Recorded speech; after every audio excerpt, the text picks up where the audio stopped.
A bitter February morning in 1541, a monk stands on a frozen Scottish loch, holding a massive stone carved from river granite. His breath forms clouds in the icy air as he prepares to throw. This isn't a religious ritual. This isn't some ancient Celtic ceremony. This is a challenge, one that would unknowingly plant the seeds of an Olympic sport that would captivate millions 5 centuries later. But here's what they never tell you. This sport began not with athletes, but with a monk betting his honor on ice. And the stone he held that day? It came from a volcanic eruption that happened 60 million years before humans even existed. How did frozen ponds, medieval monks, and ancient volcanic rock create one of the most strategic sports in Olympic history? The oldest physical evidence of curling sits behind glass in a Scottish museum, a curling stone with the year 1511 carved into its surface. For decades, historians assumed this sport emerged from nowhere, a peculiar Scottish invention born from harsh winters and creative minds. But they were wrong. Paintings from 1565 by Flemish artist Peter Bruegel show Bavarian peasants playing a similar game called ijsstokschiessen, ice shooting. Was curling a Scottish invention, or did it travel across the North Sea from continental Europe? The debate rages on, but one thing is certain: the Scots didn't just play this game, they transformed it, they formalized it, they made it legendary.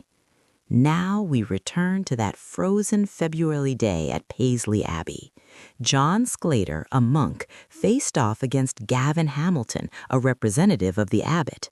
A notary named John McEwen stood nearby, recording everything in Latin, because this wasn't just a game, this was a documented challenge, perhaps with money or pride on the line. Sclater picked up his stone, rough, irregular, nothing like the polished granite missiles used today. He took 3 practice throws along the ice, each slide echoing across the frozen surface. Then he turned to Hamilton and declared, "I am ready for the agreed contest."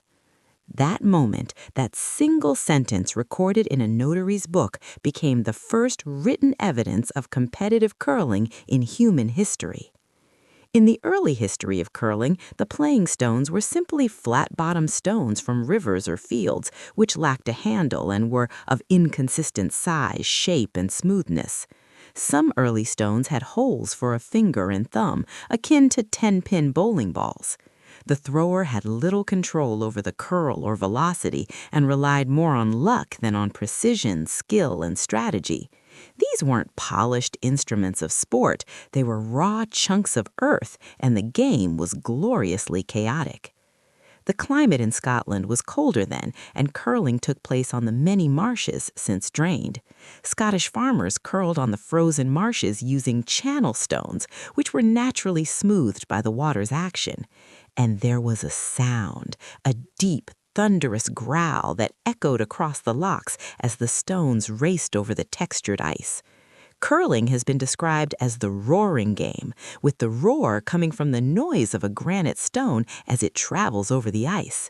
That sound became the sport's signature, its soul. The word curling first appeared in print in Perth, Scotland in 1620 in a poem by Henry Adamson. By 1638, curling was considered with golf and archery to be a usual recreational pastime. Think about that. Curling was mentioned in the same breath as golf over 400 years ago. And then came the explosion. Curling seriously gaining popularity in the 18th century when the sport was highly celebrated in the lowlands of Scotland.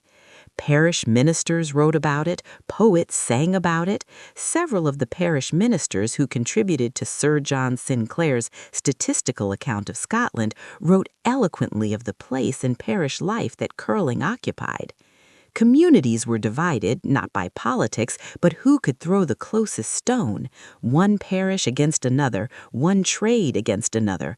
It was Scotland's obsession. And then someone decided this glorious chaos needed rules. Kilsyth Curling Club claims to be the first club in the world, having been formally constituted in 1716, and it is still in existence today. Kilsyth also claims the oldest purpose-built curling pond in the world at Colzium. But while clubs sprouted across Scotland for over a century, there was no single authority, no unified rules. That changed in 1838. The first rules were drawn up in Scotland, and they were formally adopted as the Rules in Curling by the Grand Caledonian Curling Club, which was formed in Edinburgh in 1838 and became the sport's governing body. The game finally had structure: a 4-player team format, standardized stones, a code of play. But the Grand Caledonian Curling Club wanted something more: royal prestige. And what happened next is one of the most charming episodes in sporting history. On 7th September 1842, the 4th Earl of Mansfield gave a curling demonstration to the royal party on the wooden floor of the Long Gallery at Scone Palace. Yes, you heard that right. They converted a polished ballroom floor into a curling rink for Queen Victoria and Prince Albert. A pair of curling stones was given to Prince Albert at Scone Palace during his first visit to Scotland in 1842. On receiving them, the prince expressed a desire to put them to use at a fitting time and gave instructions for the stones to be sent to Windsor. Queen Victoria was so fascinated by the game that in 1843 she gave permission for the club's name to be changed to the Royal Caledonian Curling Club. With a single royal nod, curling went from a beloved pastime to an officially sanctioned national treasure. In the last decades of the 19th century, every county across Scotland had at least one officially affiliated club, with most parishes establishing their own custom-made curling ponds.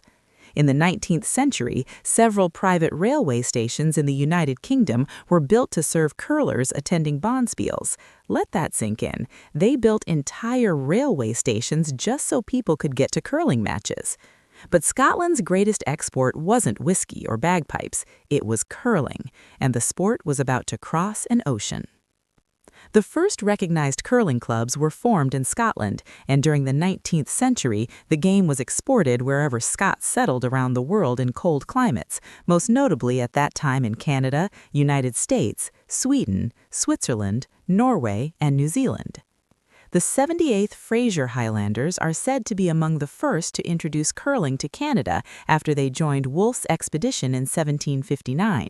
Scottish soldiers, fresh from the battlefield, sliding stones across the frozen St. Lawrence River. The Royal Montreal Curling Club was founded in 1807 by 19 Scottish immigrants and one gentleman with both Scottish and First Nation blood. It is the oldest sports club still active in North America. And here's where the New World put its own spin on the game, literally. Central Canadian curlers often used irons rather than stones until the early 1900s. Canada is the only country known to have done this, while others experimented with wood or ice-filled tins. In Wisconsin, a wooden curling stone was used between about 1850 and 1880 on a frozen stretch of Spring Creek in Lodi. Pioneers were making do with whatever they had: maple blocks soaked in water and frozen, crude iron discs, anything that would slide. Today, Canada has nearly 1.2 million of the estimated 1.5 million curlers in the world. Scotland invented curling, but Canada adopted it as a second national sport. But here's the part that will truly blow your mind. Every single Olympic curling stone, every one, comes from one place on Earth, and it's not a quarry, it's a volcano. 16 kilometers off the Scottish coast rises a solitary island, Ailsa Craig. It looks unremarkable, a volcanic plug jutting 340 meters out of the Firth of Clyde, but beneath its surface lies geological gold. 60 million years ago, magma forced its way upward between existing rock formations. Instead of erupting, it cooled slowly underground, forming an exceptionally dense microgranite. Over eons, the surrounding softer rock eroded away, leaving only this impenetrable fortress of stone. curlers discovered something extraordinary about Ailsa Craig granite. Its molecular structure is so tight, so perfectly crystallized, that it can withstand thousands of impacts without cracking. Professor Godfrey Fitton of the University of Edinburgh examined it under microscopes. The crystals fit together very well internally.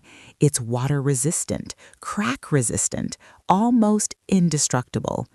Today, nearly every Olympic curling stone comes from Ailsa Craig, the 60-million-year-old legacy of a volcanic eruption carved into 44-pound precision instruments sliding across ice in the world's most prestigious competitions. The stones used in the 2026 Olympics, they came from magma older than the dinosaurs. For centuries, curling remained Scotland's secret, but wherever Scots emigrated, Canada, the United States, Scandinavia, they brought their stones. Canada embraced it ferociously, developing strategies that would make them a curling powerhouse. Switzerland, Sweden, and Norway followed. The sport appeared at the 1924 Winter Olympics in Chamonix, France, as what everyone believed was a demonstration sport. Great Britain won gold. Then, curling vanished from the Olympics for 74 years. It returned officially at the 1998 Nagano Winter Games. But here's the twist. In 2006, the International Olympic Committee retroactively declared the 1924 competition an official medal event. Suddenly, those 1924 athletes became the first Olympic curling champions in history, 72 years after they'd already won. Modern curling bears little resemblance to those medieval games on frozen lochs. Indoor ice replaced unpredictable pond surfaces. Standardized 42-pound stones replaced irregular river rocks. Precision sweeping techniques replaced crude brooms. But the real evolution happened in strategy. Players now think multiple shots ahead, setting elaborate traps and guards. The hammer, the last stone advantage, becomes a chess-like endgame. Sweeping alters stone trajectory through microscopic ice manipulation. Scientists even study the physics. A 2022 research paper analyzed the discrete, point-like nature of friction between ice and stone, concluding that asymmetric friction causes the stone's distinctive curl. In an era of trash talk, doping scandals, and hyper-competitiveness, curling holds on to something ancient, something almost sacred.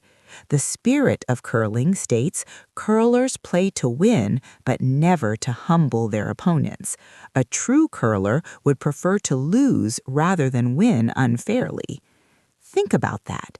A sport born on frozen Scottish marshes 500 years ago, played with river rocks by farmers and monks, codified by an earl on a ballroom floor before a queen, carried across oceans by soldiers and emigrants, built from the granite of a 60-million-year-old volcano, and at the very center of it all is the simple belief that how you play matters more than whether you win.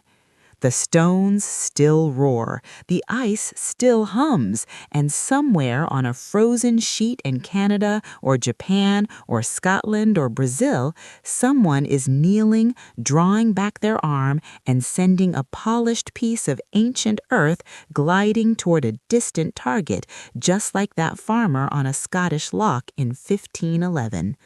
Some games belong to stadiums, curling belongs to history. If this story fascinated you, I've left links in the description and the first pinned comment to books and resources where you can dive even deeper into the history of the Roaring Game. And if you want more stories like this, where we uncover the hidden epic behind things the world takes for granted, hit subscribe, drop a like, and leave a comment telling me what sport's secret history should we explore next. Every like and subscription helps us keep bringing these stories to life. I'll see you in the next one.